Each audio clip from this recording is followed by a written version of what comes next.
All right, let's get into it. Tomorrow is coming. For some of you, tomorrow is already here. We are getting ready to go into episode 5 of Empire. But tonight, Miss Sophia the Diva is going to discuss False Imposition, which is Empire episode 4. There was also some funeralizations going on in this episode. Miss Debutante, Miss I Can Slit Your Throat and Not Disturb My Pearls. Girl, your pearls got disturbed because when they started shooting up in that diner, because you think you can handle up on stuff like Miss Kitty, like Miss Cookie. No, honey, you are Boo Boo Kitty. You are a debutante. You can't be going out in the hood trying to talk business and you in the hood where you could possibly get got. I'm just saying, when that hot lead start flying, girl, you wasted. How you almost get shot? That's what I don't understand, girl. When people say get on the ground, get on the ground, okay? Bullets are flying around. What's really going on? I just don't know. But before that, let's see. Oh, also, what's her name? Becky, Gabby, Miss, I need a new wardrobe assistant, Miss, I need a new stylist. She almost got shot too. Okay. So it was a lot of gunfire going on in this particular episode. But Boo Boo Kitty just stay losing. I'm sorry, honey. You, like Tiana said, you are a suit. You are not street smart. You don't have that edge like Cookie. And quite frankly, I think just looking at this episode, we learned that Lucius still very much loves and cares for Cookie. So I'm kind of going to be all over the place because there's so much going on in just this 1 hour. I couldn't believe how much went on in this 1 hour. Um, so Boo Boo Kitty almost got shot. She also lost one of her most recent talent acquisitions, which is Tiana. Which, by the way, Tiana and Hakeem are together talking about the blogs are calling them Takeem. Really? Really? Okay. Y'all young and dumb. Y'all just, that is not cute.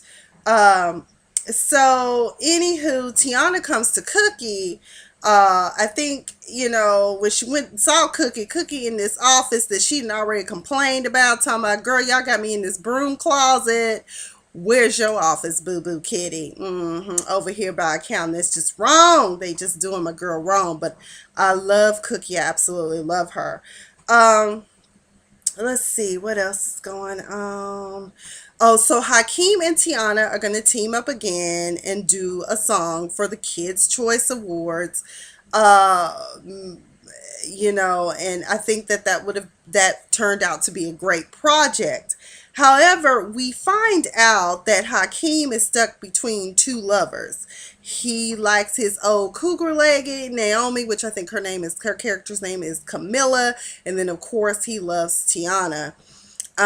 So we see that he does definitely have the fact that his mother was gone for 17 years and left when he was such a young child, like he was 2 when she went to prison. He has a lot of mommy issues. He has a lot of needs for mommy because, he in the bathtub with Naomi Campbell's character, loving her down with his juicy fruit lips, and she trying to proffer him some advice, and in walks Tiana, because what was supposed to happen is that Lucius had checked Hakeem and told him, what you ain't gonna do is continue disrespecting your mama. I can't make you love her, but you will respect her. And he was supposed to come over for dinner and get that song together for the Teen Choice Awards, and he didn't. Instead, he in the tub getting his groove on with some Kruger chick, and Tiana walks in, and ladies, young ladies, old fools, Tiana handled it like a boss. She walked in. She was like, oh, okay, cool. I'm out. Deuces. I ain't got time for this. I do not have time for this, honey. This is about business. I'm trying to be famous. And if your little behind wants to step here and be in the bathtub screwing around with some old lady, fine by me. And so we find out that she really just kind of blew it off Although, if I was Hakeem, I would be scared because when women are often cool as a cucumber, it's just a ticking time bomb, honey. Something could get set on fire. She could drop a bomb on you. I mean, it could be anything. I mean, somebody, and she probably could, not disturb her pearls either. But when he showed up because Jamal told him you can't be late when he met up with his brother at his apartment. He's like, you can't be late for sound check, dude. You got to show up. He was like, yeah, but Tiana's gonna be mad at me. And she probably is mad at you, but you know what? The show must go on. She still got to get her coins, okay? And she ain't got time to be fooling around with your little young, screwed up behind, okay? So they had a great performance, and she was like, it's whatever, and I bet he was like, that made me hot. He probably want her even more. I'm just saying, because she handled it like a boss. What else happened in this episode? We learned that Andre, Mr. Bipolar, has been protecting his father for years. So when Nosy Detective comes in trying to figure out, because I think he pretty much knows Lucius shot his friend. So it's like, it's just a matter of trying to put all the pieces and working parts together. But, Andre basically was like, told him some bullcrap story about him having had too much to drink over his daddy's house. And he stayed the night at his daddy's house. End of story. And then we have a flashback scene where we learned that some cops came and raided the house. And Andre protected his father by hiding his father's gun in his box of toys and Legos. So Andre pretty much covers for his father. Now, because I think Andre probably is a little sneaky, he might be, using it as part of the arsenal to take over his father's empire. Let's just keep watching and see what happens, because it definitely, you just never know, because, his wife keeps coming at him about the takeover and all of this. So you just never know. But I did feel like, there's a bond between father and son, because I thought it was so cute when they were singing that song together when he was a little boy. I thought that was precious and cute. We also have, Bill Barretti. Yeah, Judd Nelson was on this episode. I don't know about anybody else, but when I was watching it, all I could think about was The Breakfast Club. I was like, hey, hey, hey, hey, won't you forget about me? Oh, okay, I'm having a flashback. That was my movie. I still, to this day, will watch that movie like I've never seen it before. Oh my God, I loved it. Judd Nelson, Molly Ringwald, and I forgot what everybody's name is, but it was a great movie. But anyways, Bill Barretti is who he's playing. He used to be Lucius used to be signed to his record label, and Bill is not a good guy because he appropriated Lucius's work and tried to pass it off as his own and took credit for something that was not him. My understanding is that's pretty common in the music industry to those who are young and naive when they go into the music industry. So it's very easy for you to be taken advantage of because you want the fame, the money, and the glory, and you weren't smart enough to hire you a good attorney because they tell you you can just use our attorneys. Always call an attorney or consult with someone that actually knows about the maneuverings of the music industry, or even just basic contract law. Any second year law student could probably help you out with that, on a consulting opinionated basis. Lord. And so Baretti shows up at the club. Malik Yoba over there taking selfies with some chick, and they just lounging, laying around, and he gonna come after him and tell him, you told Lucius you better not, go public, because I will dig up your past and I will bury you with it, and I'm going to rename this club Cookie. I was like, ooh, Bill Baretti. Last time somebody threatened Lucius, they either got a bullet in their head or they got the crap beat out of them. Which one you gonna be? Because from what I understand, snitches get stitches and sleep with the fishes. Ask Bunky. Oh, that's right, you can't, because he dead to the ground, as Funky DeNiva would say. So needless to say, we find that, he might not make it through to the second season.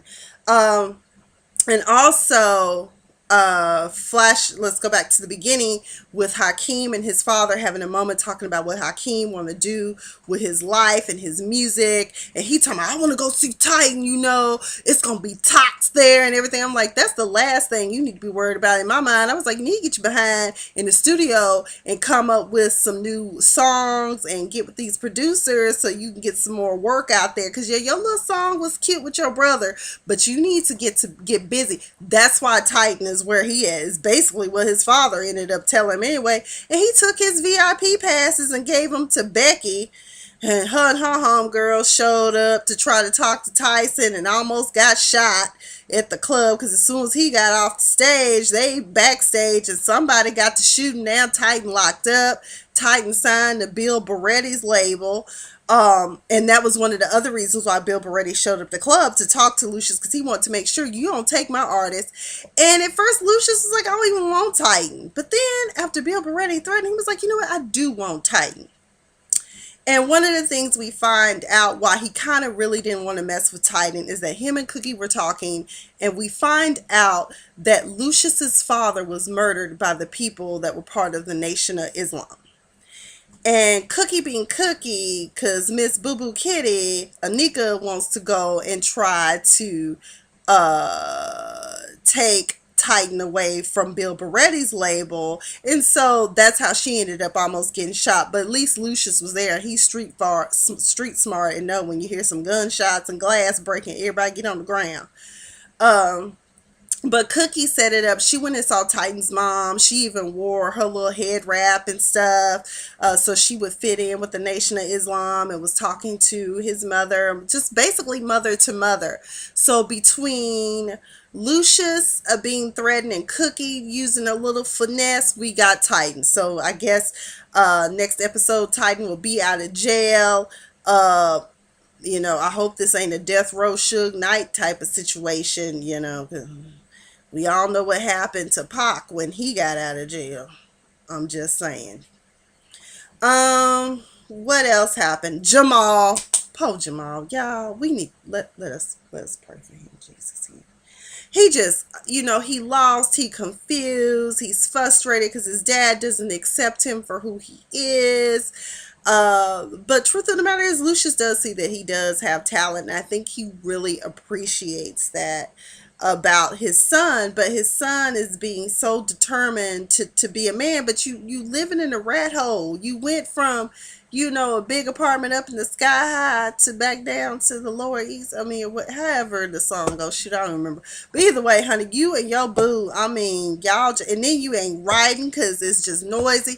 I'm glad your little brother had some words of wisdom to pass on to you, because he was very wise in telling you, use your environment. So then we see Jamal at the end of the episode, walking through his neighborhood, yelling and screaming and throwing things. I was like, in that neighborhood, you might not want to do that, because I feel as though somebody might harm you.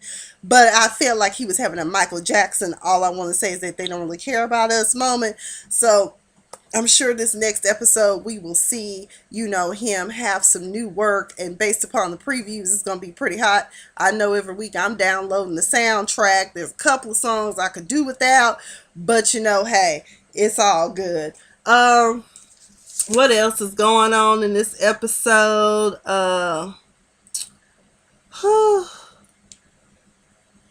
So Lucius refers to Cookie as baby. Slip of the tongue. He also reveals to Anika that he has ALS. He did not in any way preference it, finesse it. As soon as she saw him trembling, and she was nice enough to help him shave himself, and but he just comes right out and tells him, the doctor says I have ALS and I've got maybe 3 years. Damn, you didn't even prepare her for that. That's like an uppercut to the chin. Like, what am I supposed to do?